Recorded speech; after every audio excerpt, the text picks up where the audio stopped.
Good evening and welcome to Frankly Speaking, where truth is our mission, reality our realm, set as we see it and frankly as well. 3,000 but it's the next iteration of an existing system. But it's a design, it's not manufacturing anything. I think there should be, there are restrictions. You have to be licensed to carry a weapon. Addiction, and I think that if we took a more compassionate approach, we might find more of a solution. Radical swing of the pendulum. Now we're, it's more liberal, more progressive, more. It's time for us to honor those folks who, send comments to it.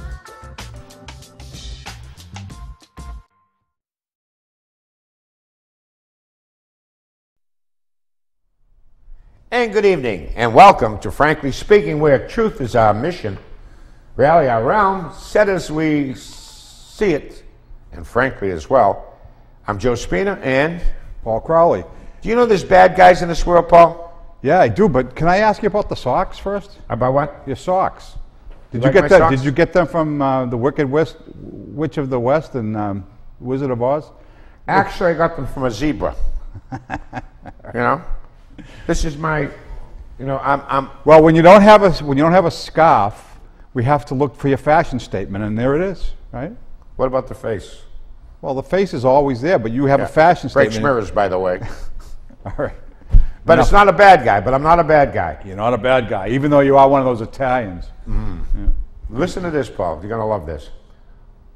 All of a sudden, I don't know how this happened in the media, there are folks in this country who are celebrating, in a positive sense, not the fact that the person died, that he lived a The stellar life and life. times of this guy? Yes, of Fidel the Butcher Castro. Right. So, I just read today that Obama is sending his... Ben Rhodes. Yeah. Right. To represent the United States. That's like sending, an archangel to Satan's demise, isn't it? I mean, I'm not sure, he's pretty well down the pecking order because I think Obama was afraid to go himself. I think he wanted to go, and I think he was afraid to send Biden. So he had to send somebody of stature without sending anybody of stature, right? I mean, what about Justin Trudeau, that cuckoo from Canada, the premier of Canada? He thinks he was great too. I'm starting to think that I'm missing the boat here. What was great about him? What is it that they think was so great about him? Is it because he spent more money on education than he spent on incarceration? Is that? I mean, I heard that. That seems like. How come he flew all his doctors in from Spain when he got sick? He wouldn't use his own healthcare system. Is that right? Yeah. Well, you know what I heard today? It was pretty interesting. Do you know that? Well, first of all, everybody knows that Cuba's an island, right? Do you I know? hope. Right. Do you know that Cuba does not have a boating industry? They don't make boats on an island. Can you believe that? And that's because they don't want anybody to leave. Which is interesting, Paul, because we're going to run down some truths. Now, here's the truth. Here are myths that we have to dispel. Well, I want to hear the myth first. First, I want to hear what it is about Fidel Castro that the people who are applauding his life and his time on this earth. He's a totalitarian from the left. He's a communist. And in this country, we've had a long tradition of academia and the media having love affairs with socialism and communism. They rail against fascism from the right, totalitarianism from the right, vis-a-vis Hitler, Mussolini, Franco, Allende, folks like that, Perón. But God forbid that you rail against Mao or Stalin or any of the, or Che, Hughes, what's his name, Chavez? Chavez, yeah. Yeah, or Che Guevara, or this guy, Fidel Castro, who destroyed the. Did you see them with pictures of that? Did you see the automobiles they were driving around in? Yeah, 55 DeSotos and things like that. Exactly. So what you're saying is that liberal totalitarianism, socialism, where they rule with an iron fist, there's no liberty, there's no free press, there's none of that stuff, and if you disagree with them, you go to jail or they kill you, is okay in academia in the United States. I would think so. That's what they're saying. Have you listened to them? Can you believe that, people at home? I mean, can you believe that that's actually what they're promoting? I mean, they always kind of do it in a cute way, you know. I remember Obama in 2008, he said, we're 5 days away from fundamentally transforming this country. But he's not a socialist, and he hasn't done, all the things he's done over the 8 years are not socialist driven. Every one of them were.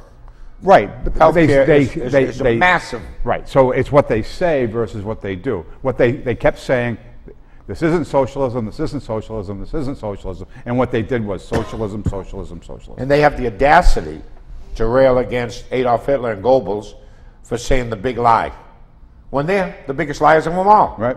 Yeah, and by the way, Goebbels and Hitler deserve all the acrimony that he throws their way, the left, right? They were no good either. How about equal justice under the law? But it's in politics, what is pretty clear to me now is hypocrisy is not, it's kind of a character trait, not a character defect in politics. That. But here's the truth. Fidel Castro regime jailed and tortured political prisoners at a higher rate than Stalin's regime during the Great Terror. Would you believe that one? Wow. I mean, it's a smaller number of people involved because it's a small island versus a big continent type of thing, but they're talking about a ratio, a rate. Right. Okay. At a much greater rate than Stalin.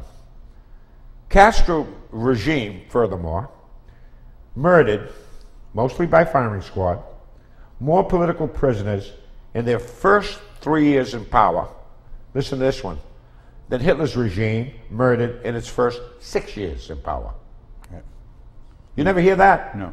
Okay. How about this one? This is a classic. So what would the academics say in response to that? They do wonderful things for education and healthcare. Break a few eggs, is that what they would say? Who knows?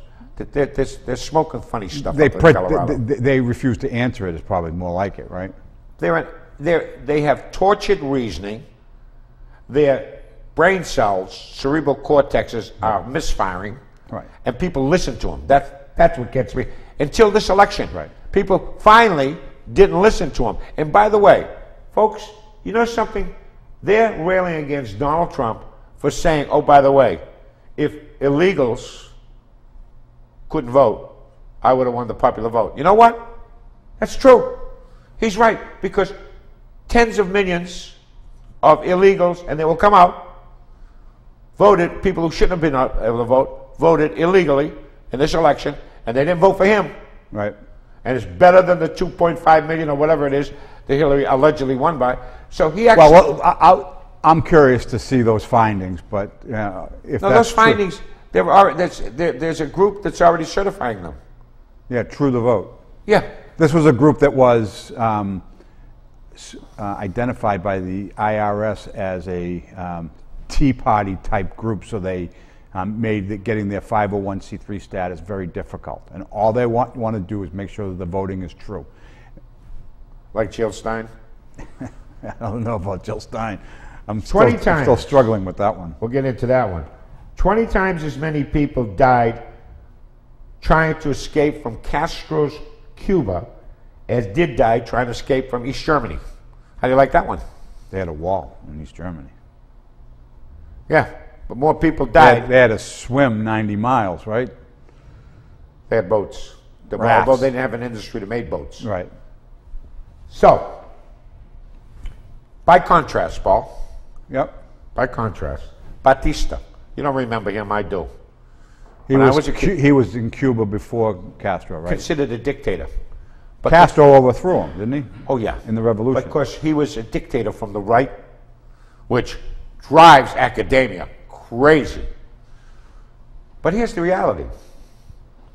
Under Batista, nobody was jumping on rafts to get killed going to Cuba. Going to Florida. None. You know why? Because they gave passports and visas. If you wanted to leave, you could. Right. Didn't happen under Castro. 2, there were more Americans living in Cuba under Batista than there were Cubans living in the United States. So what's that tell you? That Cuba was quite the resort during Not only Batista's that, time. listen to this one. The standard. And it was all the wealthy people that were living there too, right? It was And there were it was an wealthy island. Cubans that stayed It was an there. island paradise. It certainly was. Right. Ask Don Corleone about that. You know, Michael Corleone. Under Batista, Cuba had a higher standard of living than Europe Europe today or at the time? at the time, contemporaneously. Well, Okay? So, you have all these falsehoods. If you take a look at Chile, Chile did pretty well under Allende. Okay? You look at Argentina. Argentina did pretty well under Perón. Now, were there bad things? Yeah. Would I applaud them? No. But this guy, Fidel Castro, was a dastardly human being. And for anybody, Whoopi Goldberg and company, to say what a wonderful guy he was, and Soledad O'Brien, you know her? Remember Yeah. her? She said, well, the people loved him because he gave the middle finger to the United States. Isn't that wonderful? and then, we're going to honor and him. then he turned around and killed 20 people for disagreeing with him. And by the way, he gives the finger to the United States. You find that to be a good thing? Right. Speaking of which, You know, I know we're going to talk about it later, but the truth is that out of elderly people comes wisdom, and I got to say, you share so much wisdom with me every week, and I really appreciate everything you say. I really do. oh please, He's blushing. Look at this. I never saw him blush before. Your favorite guy is up on the batch of bad guys, George Soros. I have him with all of these tyrants, totalitarian tyrants. You know why? Because he's a totalitarian tyrant himself. Right. He loves guys like Fidel Castro. He loves Mao and Stalin and Che Guevara and Hugo. he's the closest thing to Dr. Evil from the James Bond movies as anybody I've ever seen. You know what I mean? Yeah. Don't you think The so? James Bond movie, yeah. He even looks it. But you know, you can just picture him like living on the top of Mount Everest, right, and having like a telescope where you can see everything going on, and he sees Obama, you know, make a move to the right or to the center, and he has to send him $1 million to get him back to the left or whatever. You know what I mean? And he's just kind of moving the pieces around the board all the time. This guy's unbelievable. Look up this guy George Soros and learn as much as you can about him, because he's a great influence on the globalist society that's out there, the New World Order. He's a bad guy. Yeah, bad guy. Bad guy. Yeah. You remember Jack and Jill went up a hill? Yeah. We got a takeoff on that. Hill and Jill. They're going up a hill, trying to Are you saying they're an item? Oh yeah. Okay. They're trying to vitiate the voters' will. Hill and Jill went up the hill, opposed to the voters' will, right? They're looking for recounts. Right. This is after, mind you, that she vilified Donald Trump if he didn't accept. Right. Yeah, it was funny how they always put the question on Trump. They put it on him, will you support the Republican nominee? Right. He said no. Well, you promised to, and he said no. And then, will you stand by the vote of the people? I'll wait and see. And in both cases, the Republican establishment, you know, they raised their hand, yes, I will, and then didn't. And in this case, Hillary Clinton chastised Trump for his position, and then she did exactly the same thing. And like I said, hypocrisy is a character trait, not a flaw. Isn't that wonderful? Hear that, folks? Hypocrisy. Now, here's the best one. Dr. Jill Stein. She's an internist from Harvard. I think you have to go to Harvard to love Castro. She loves Castro too. Right. Well, you know what's really funny? So you think about, Jill Stein got 1% of the vote, right? Or something like that. Yeah. Less than you or I would have got. Right. And so if she were to have recounts in those 3 states, have all 3 states reversed and go to Hillary Clinton would win. Wouldn't change the vote for her. She would still be at 1%. Now, when you think about that, and think about this too at home, she had enough votes in all 3 states that had she not run, Hillary Clinton would have won. That's not true. That's wishful thinking. Well so, as an example, in Wisconsin, she got 30,000 votes. 160,000. And there was 30,000. She got 30,000. But the margin of error was only 10. No, in Wisconsin, it's about 27,000. Depends on how you're looking at it. Because actually, Trump's numbers went up. People are not telling you that they misrecorded places where they gave 40 votes when he had 400. You get what I mean? So, there's about 27,000 vote differential between Trump and Clinton. Right. She had 33,000. You can't say that all of them would have went to her.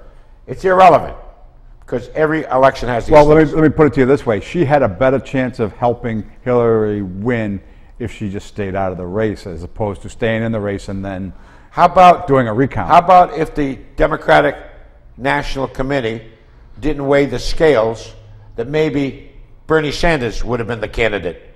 Right. Okay? I mean, we can do all the hypotheticals we want, but the truth of the matter is, this is what happened. Right. He won by greater number. Don't forget, the last 3, 4, 5 elections were won by a narrower margin than Trump defeated her by, and never a recount. What did I tell you about 2 weeks before the election? What did you tell me, 11 Paul? days. I said that 2 things. I said he's going to win in a landslide, and a lot of high-ranking officials are going to jail. That's what I said 11 days before the election. And I'm right on the first point. We'll see what happens on the second point. Oh, the second point's going to happen. Folks, today a fascinating thing took place in that Representative Price, who happens to be a physician, orthopedic surgeon, was placed at the head of Health and Human Services. Yep. And underneath him is this Indian physician or healthcare worker, Seema, and I can't quite remember her last name, but her first name is S-E-E-M-A. And she also is opposed to Obamacare. The two of them are going to be working in tandem to rewrite and to get rid of Obamacare, which is a disaster. We all know that. Well, so let me just say this about Obamacare. It's a disaster. I think that they trying to, make this massive thing work and lie to people is, to me, what was the disaster. Now that we have it, I think the repeal and replace needs to be something that kind of phases us out of this disaster into something that's more rational and market-driven, and that's Who better to do that than two people who've been working at it? I agree. And who are physicians in their own right. But the thing is, every time I hear, somebody, my friends from the left talking about Obamacare and, the fact that we want to repeal and replace it, they say, with what? And they're like, you want to just take away everything from people. So the repeal and replace gives the liberal left an argument that somehow we are going to make it worse for people when Obama made it better for them. Are you aware of the fact that the liberal left has neither morals nor intellectual flexibility? Are you aware of that? I would say that the establishment people are like that, yes, but not the rank and file and friends of mine and so forth. They're true believers, and it's not the same. It's different. There are you have different stations within every party, right? And They have rigor mortis. I don't know, maybe. It's fascinating because the Democratic Party is going through all types of gyrations right now. They're freaking out. And tomorrow, Nancy Pelosi is going to be voted upon in a secret ballot. Yep. The reason why they want a secret ballot because anyone wants to stab them. They can't say "et tu, brute." Well, you know what I heard today, and it's not so secret anymore. Seth Moulton's going for the other guy. That's why I brought it up. Yeah. He's one of the palace dissidents, right? Right. He's got the sharp blades out, right? Yeah, he's Brutus. Yeah. Where's he coming from? Harvard, Kennedy School of Government. Right. Where's David Gergen come from? Harvard. School of Government. Where's Jill Stein come from? Yeah. You want me to go down the list? Right. Well, did you read the story in the Globe last week about how Harvard University is freaking out because all of a sudden they find themselves having all these talented academics that they've kind of pushed through the system, and there's no place for them in Trump's government. Isn't that poetic justice? I mean, that is, if there's that in the Supreme Court and the fact that they killed a wicked witch from the West, that's all they had to do. Look, You know, I've heard people say that one of the most powerful governments in the world is the Vatican. You know, you hear that from time to time. True, not true, whatever. It doesn't matter. But I would think that in this case, Harvard University is right up there in terms of organizations that have a greater thumb on the events that shape the world that we're in. Don't you think? And to set them aside for a while because things are such a mess is not a bad thing. Oh. You're a senior citizen advocate, are you not? Yeah, I'm going to be one someday. Again, I'm already there. Don't remind me. Oh, it's not that bad. Senior citizens, in case you're interested, are actually a pot of gold. Without a doubt. Would you agree to that? Absolutely. They're the holders of wisdom. Now, wisdom doesn't come cheaply. It requires years of experience, trial and error, and... a lot of skin knees. Precisely. Black eyes. Uh-huh. Trials and tribulation. Yeah. And big a dose of reality. Feet in your mouth. Right? Yep. Okay. Can only get burned so many times. So in my little wisdom, I wanted to be ecumenical. And I have this lovely lady, who I have no idea who she was, but she looks Oriental to me. And I believe I have Buddha, who's a great thinker from the Eastern Rite. And you see Confucius, you know Confucius say? Confucius say, yeah. And we have to honor our Native Americans. So wisdom comes from many quarters, Paul. Right, but the common denominator is experience, right? And age. Yeah, I tend to think of them as the same thing, right? Well, all your wizards, they're not millennials. The wizards got gray hair like me, like you're getting. And think about it. Yeah. You know, during the Obama years, he was able to build a coalition to get himself elected, you know, using identity politics. One of the biggest core voters that he got was the younger millennial types, right? Because they don't think. Right. They don't have a Confucius beard. No. And with it, the experience of time. Yeah. You know. Right. Well, they don't know who Confucius is. They think it's a. I'm not. By the way, I'm not saying that the world needs to be run by old guys or old ladies. I'm just saying that we need the help of the wisdom. My question to you is why not? Well, I would say a good balance. Seems to run pretty well with these old folks, man or woman. See, I like to think that there's a time in everybody's life where you have a good balance of energy and wisdom. That's the right way to fly. But let me give you an example. As yours truly, your co-host, Joseph Espino Esquire, was laid prostrate on his couch with his 2 dogs, feeling very, very bad on Thanksgiving, very ill. And I got all these texts from my beautiful millennial granddaughters. Miss you. Did I get one doggy bag from any of them for the turkey? No. Not a one. See what I'm talking about? They were too busy texting. Right. They didn't have time? They're friends. Did they text you a turkey? In fact, I don't even know. Did they send you a turkey emoji or something? Maybe. Yeah. A visual, a virtual turkey dinner. But that was it. Through the years, and I happen to be what they call the silent generation, and in my years, we had the radio, Flash Gordon, not Flash Gordon, AM radio. The Green Hornet. Yeah, the Green Hornet, yep. That type of stuff. The Shadow. Oh, the Shadow. Ooh. Amos and Andy. Hot Kingfish, that type of stuff. And we had handwriting. We actually wrote. We took penmanship and we could write sentences and spell. By the way, are you done with the elderly in the experience? No, I'm giving a comparative. Okay, good. I'm talking about. Well, I'm not done. And I know you're not. I'm getting to you shortly. And the rotary dial. In fact, the telephone that I had, you had to share with other people. Right. Okay. You pick up the phone, and if somebody was on it, you had to wait. Exactly. It was a party line, they called it. Yeah. Right? And you didn't have all these area codes. Got so confusing. 599-3979 or whatever. Right. And a lot of people don't realize this, but the reason that all of our phone numbers began with 59 is because if you look at your phone dial, L is 5 and Y is 9. You are L-Y Lynn. so insightful and so knowledgeable. I learned that when I was in the 3rd grade, maybe. Did you? You also told me that somehow Market Street or Market, that the Commons is shaped in a shoe. Right. So LY5. So here's another trick, a little trinket of knowledge for the folks back home. All the payphones. Remember payphones?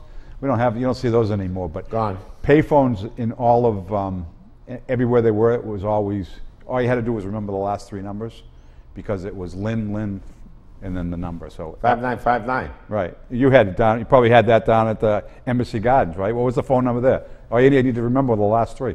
I don't want to remember times gone by. 833, the Lido. You want to call it? that? It's still there. You can get pizza. Were you born between 1946 and 1964? Yes. Therefore, you are called a baby boomer. Right.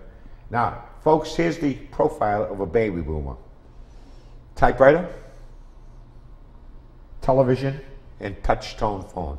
You like that technology? Yeah. Bing, bing, bing. Right. Now, those who were born between 1965 and 1980, which includes the vast majority of my grandchildren, who forgot me on Thanksgiving with a doggy bag, mind you, they deal with personal microcomputers and mobile phones, right? Yep. Actually, these are my children, 65 to 90. They're more thoughtful. Now, the millennials, who constitute my granddaughters, they're from 81 to 2000. Most of mine were born in that range. They're 15 to 34. I have one that hasn't made the 15 mark yet. Social media and smartphones. Try to have a conversation with them, Paul. Try to eat turkey dinner with them. I don't know what do they think? It's a miracle the way the turkey gets cooked and cut and passed up. They're completely zoned in on a screen like this. I took my daughter and her friends to roller skating years ago, when she was maybe 11 or 12 years old. And there were 3 of them. I picked them up at 11 o'clock. I get in the car, one in the front, my daughter in the front seat, the 2 kids in the back. We're driving down the street, and all of a sudden I realized that we had been 5 or 10 minutes on the road, and I hadn't heard them say a word. And I said, you guys can talk. And I looked, and my daughter's going like this, texting, right? And then I looked in the mirror, and the other ones the 3 of them were talking in the car with me without saying a word. They were probably talking about how goofy I looked or whatever it was, but they were having a nice little conversation. They were together, and they couldn't even talk. They had to do it by text. Can you imagine? That's the way it is today, And, sadly. yeah. So we're going to talk a little bit about, in fact, I think I'm going to appeal to the great Pedro Diaz, one of the greatest producers, directors of all times. Without a doubt. And under millennials, I believe that we have me, and me. Because that is the pronoun that they understand the best. Right. And everything with them. I, me. I thought Barack Obama, he's more like Barack Obama would be in my era, right? He's a baby boomer. But all I ever hear him say is I, me. When he's out on the campaign trail for Hillary Clinton, he's talking about himself the whole time. He's I, me, so he fits right in with, that's why they voted for him. Right. They could identify. So, I hate to do this to you, my children, but wisdom demands it. Now, Paul, you want to talk about seniors that you deal with. And one of the things before you go into your spiel, I find a lot of folks who are retired, who have lived a productive life, who have time on their hands. One of them is Eddie Tremaine. You remember Eddie at all? Yeah, sure. And I see Eddie every day at English High School when I'm there.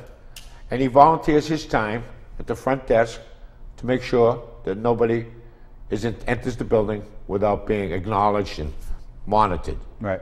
He gives his time. There are a lot of senior citizens have a lot of expertise that they can give to education and to a lot of different enterprises in the city.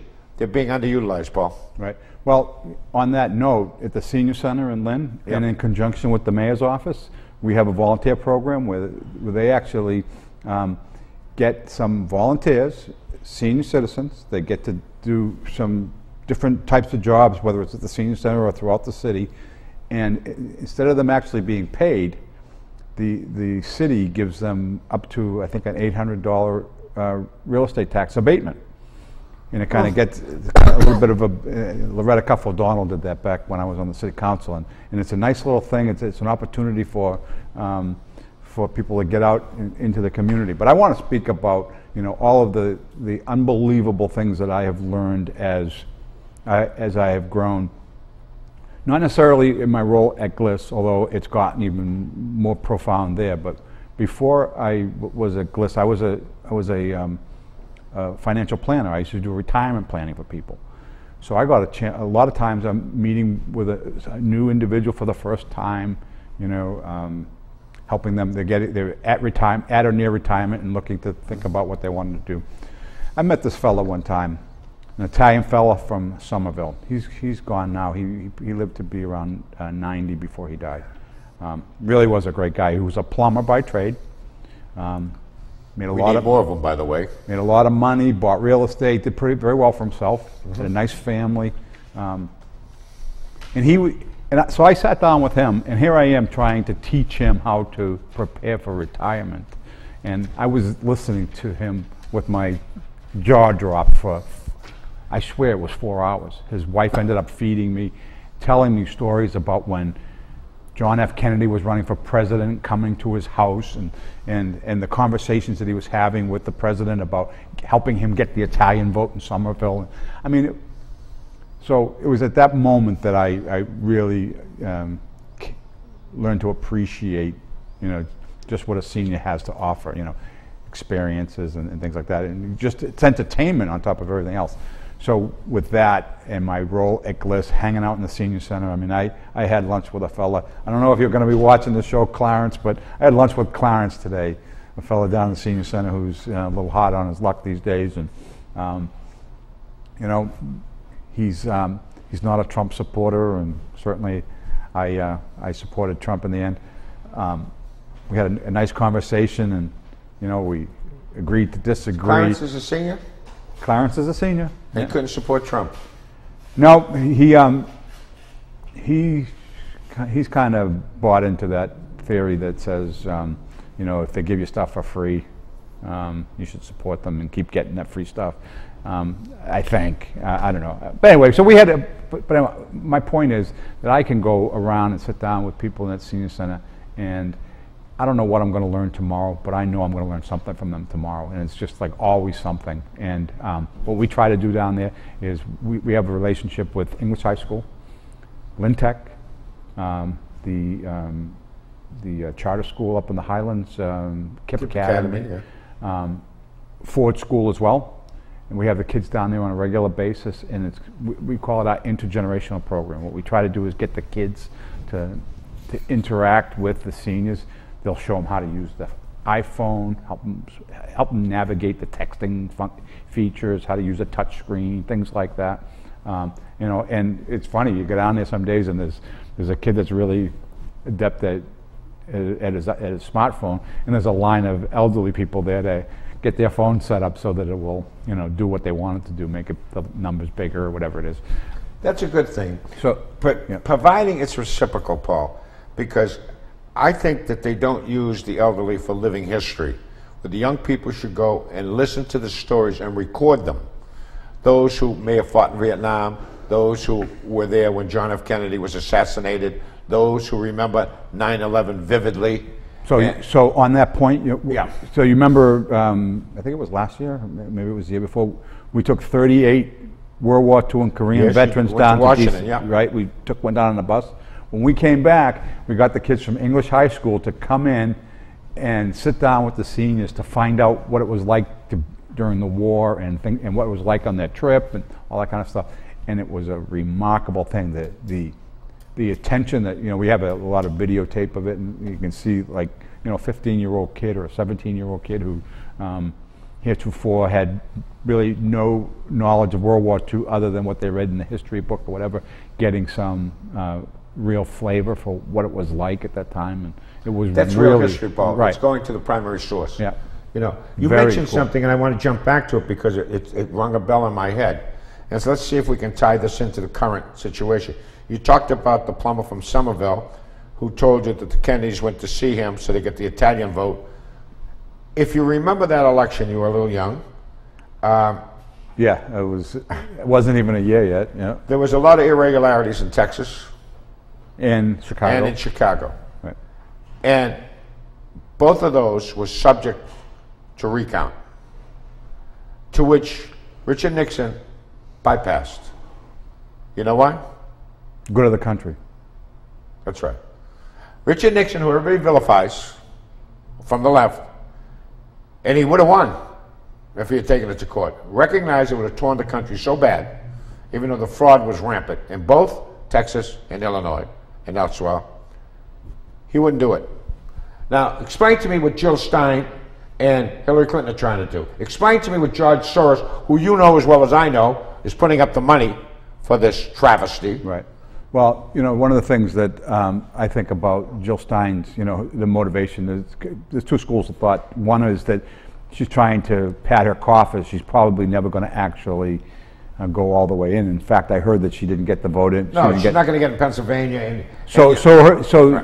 Unless they could turn all three, there's no point in doing it. So they can't turn even one. Forget about all three. No, right. But so now it's even less likely that it. But the point is this, Paul. Why is it that they're so adamant about this and so blind to the fact that a voter ID card might make sense? Right. Okay? Right. That would eliminate what they're screaming about. They call about. it suppress the voter stuff. Oh, yeah. And it's not so even all of a sudden they're worried about the integrity when you had Obama in this election cycle telling illegals go out and vote. Right. So didn't he or didn't he? Am I making that stuff up? He did, yeah. You don't think that happened? Particularly in California? You don't think that the vote in California is suspect? No. Let me ask you this. They have like 40% of the people in California are immigrants, right? And at least. And a very big percentage of them are undocumented. And they didn't vote for Trump? No, they did not. What about, how come they avoided talking about New Hampshire, where the margin was razor thin? How about Minnesota, with the right? How about Colorado? You want me to go down the list of other states where less of a margin than the three states that they're screaming about, with the exception of Michigan, which is close. But as far as Wisconsin and particularly Pennsylvania is concerned, beyond recount numbers. Right. The other thing too, and I had read this recently, was down in North Carolina. Yep. There's a contested governor's race. Mark Elias, who is he's the lawyer working on the Jill Stein case in Wisconsin, is also defending the Democratic governor that won down in and is also the attorney for Hillary Clinton. Right. So he's saying he's justified in doing it in Wisconsin, Michigan, and Pennsylvania when the vote is so big that they could never switch it, right? Down there, it's less than 5,000 votes, lots smaller than in any of the much states. smaller universe. And there's a litany of problems that they've identified already. Yeah. They haven't identified any problems in these three Rust Belt states. Okay. And by the way, besides that attorney you're mentioning, Elias, besides working for Hillary Clinton, which he does, sir lawyer at the Clinton campaign, who else does he work for? I would say Judge Soros. Yeah. Exactly. Funded by and works for Judge Soros. Right. Now, if you have these type of connections of these unsavory people, why isn't the press, why isn't academia, in all honesty, speaking to these issues as opposed to whitewashing them? Why do I have to listen? It's fake media. Fake media is reading the New York Times and the Washington Post and watching George Stephanopoulos on ABC. That's fake media. Right. It's fake media when Martha Raddatz has a canary when she didn't accept the results of the election that night, right? Right. Where is that integrity? Where is the integrity of the Democratic Party? And I ask you, Moulton, and I ask you, Elizabeth Warren, that you're always opening your big mouth about I don't know what. You know, the point of the matter is, I don't hear them screaming and yelling about Donna Brazile and what she did, feeding answers. Right. I don't see them screaming. Cheating. Huh? Flat out cheating. Oh, and denying it. Right. And denying. How about Podesta, who didn't report all of his earnings with the foreign countries that he and his brother have been making a But they fortune. were all over that guy Paul Manafort because he He may or may not have. Right, right. That's the standard for the Republicans. The standard for there is no standard for the. No, all they do is deny, deny, deny, deny, deny, and it's unbelievable. And so, if there's anything refreshing that's taken place since November 8th, is there is a chance for some integrity and honesty. Speaking of which, have you noticed that the narrative was to criticize all of Trump's appointments? Right. Oh, all white men. Excuse me? So far, I can count at least 4 women, 2 of which are of Indian heritage from India, right? 2 of which. Yeah. And McConnell's wife. And Mitch McConnell's wife's from China, from Taiwan. Right. Chow. So here you have Nikki Haley, the Undersecretary for HUD, who's from India. Chow, female. A couple of others that Kellyanne Conway. she's the head of the whole shooting gallery. Right. Okay? So they're trying to make out that there's war between her and Trump.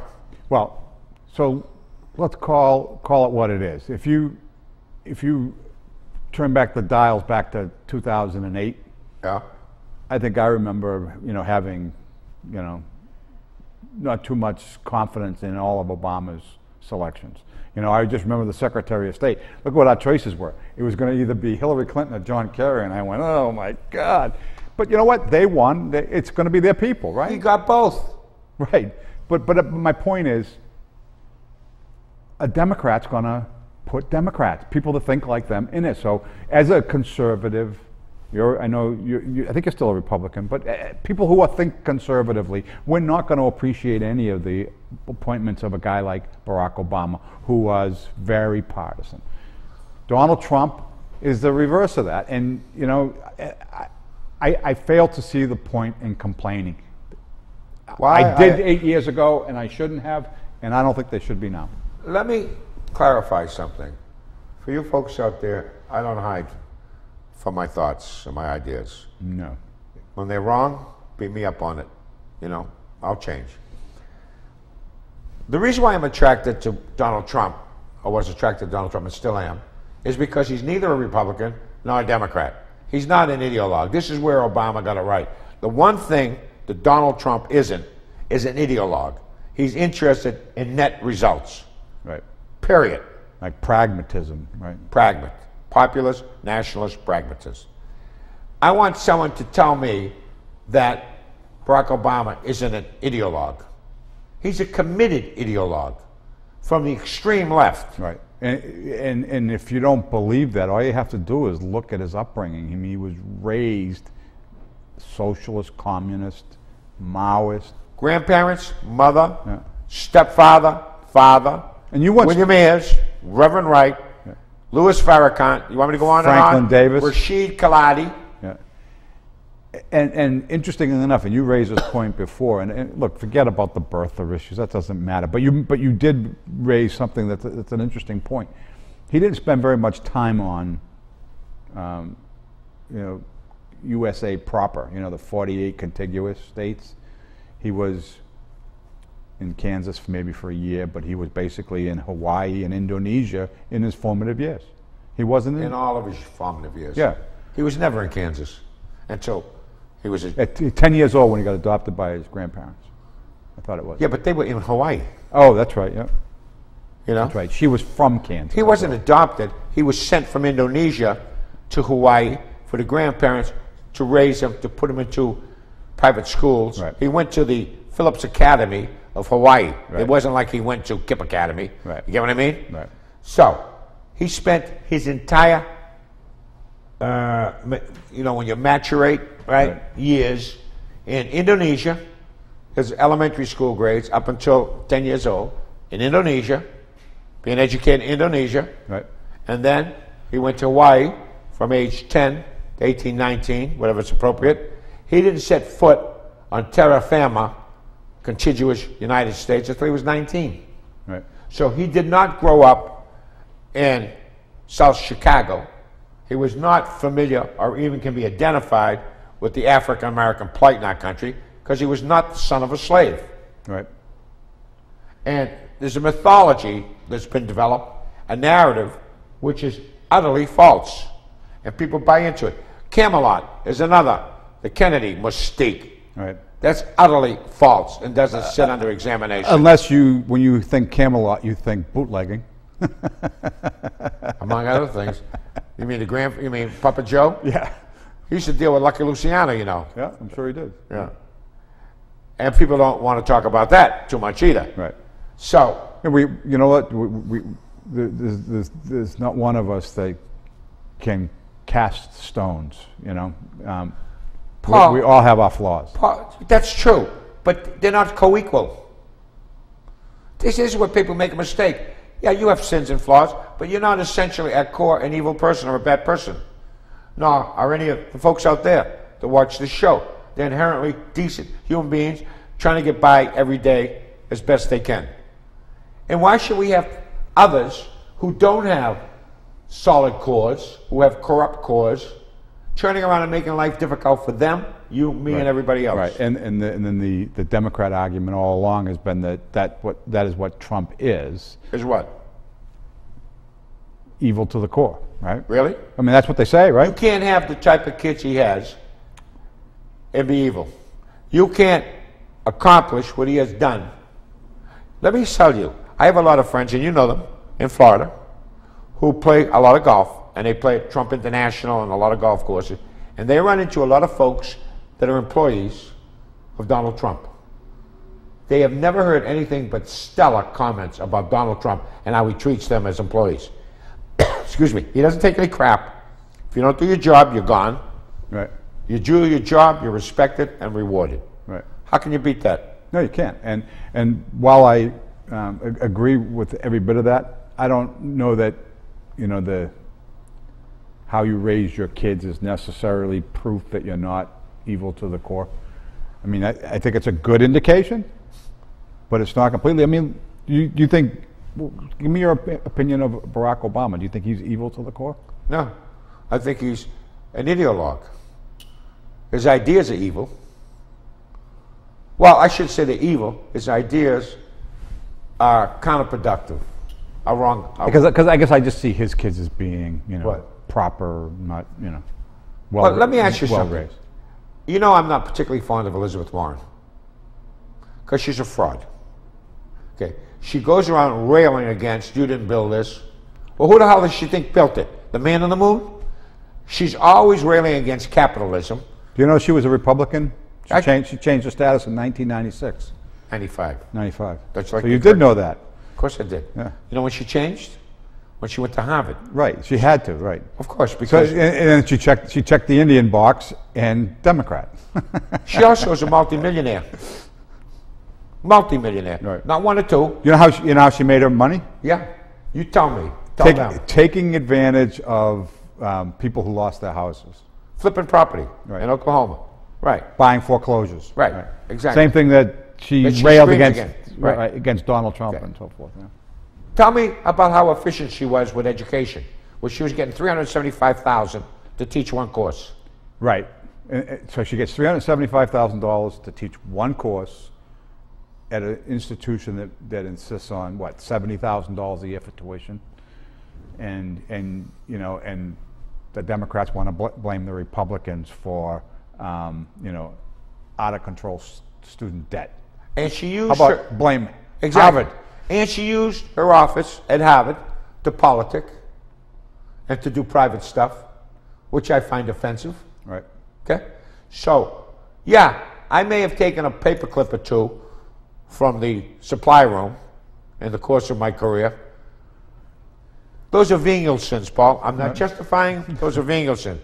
What these people are doing are beyond model sins and have the audacity, the plums, to critique others. The plums, I like that. Yeah. You know, it's amazing. And she has this shrill voice. She's like an Energizer bunny gone astray. And if she's applauded by Bill Maher, you know something's wrong with her, right? Right. So, I rest my case. She's probably in love with Fidel Castro herself.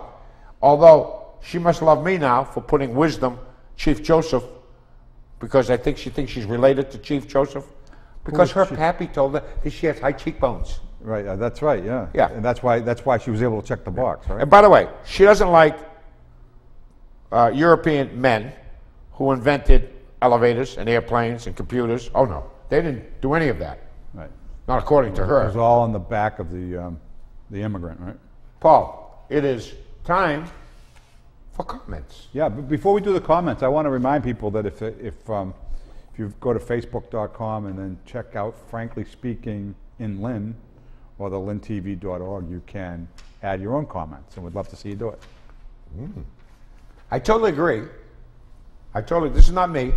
It's one of our respected fans. Right?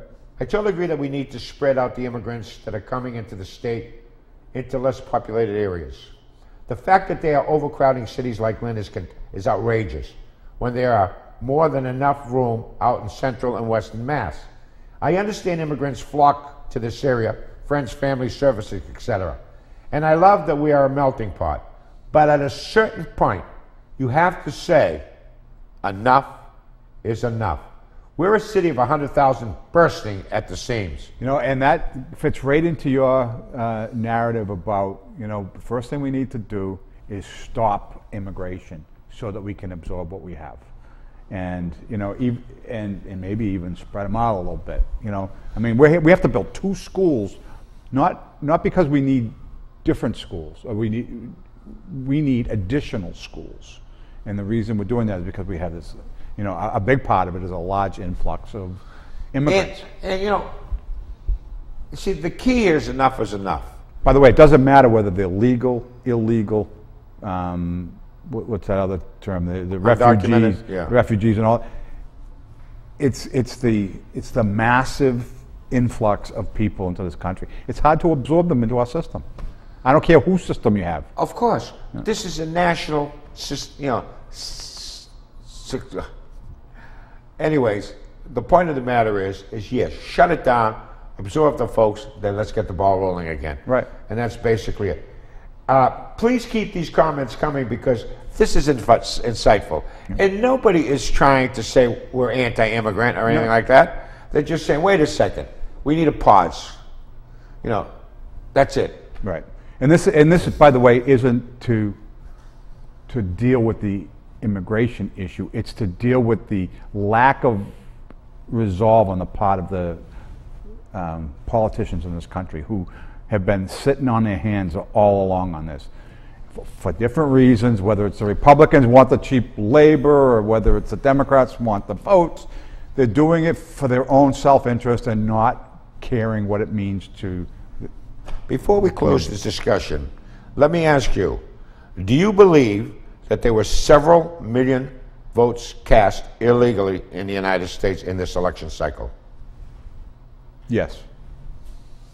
Any reasonable person would understand that, right? Yeah, I think that depending on where you were, there was, you know, there were people that were willing to, you know, with a wink and a nod, do a little bit more than their one vote, one person kind of thing. Whether they helped out this way or that way, you know, that absentee ballot system is. By the way, it's important to know that this business of there's no evidence of any of this stuff. It's because you can't prove something after it happened like this. You know what I mean? Can't prove a negative, Paul. Yeah.